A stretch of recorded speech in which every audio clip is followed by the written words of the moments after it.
नमस्कार विद्यार्थी मित्रांनो, मी नवल पाटील, ध्येयवेध फाउंडेशन जळगाव।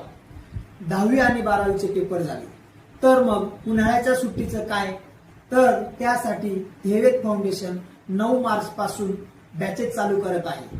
तर त्यामध्ये पोलीस भरती, सरळ सेवा, SSCGD, तलाठी, आर्मी या सगळ्या बॅचेस चालू करणार आहे। त्यामध्ये बॅचचे वैशिष्ट्य काय असणार आहे? तर तज्ञ आणि अनुभवी शिक्षक, दर शनिवारी टेस्ट पेपर, PYPचा जास्तीत जास्त सराव, वैयक्तिक काउन्सिलिंग।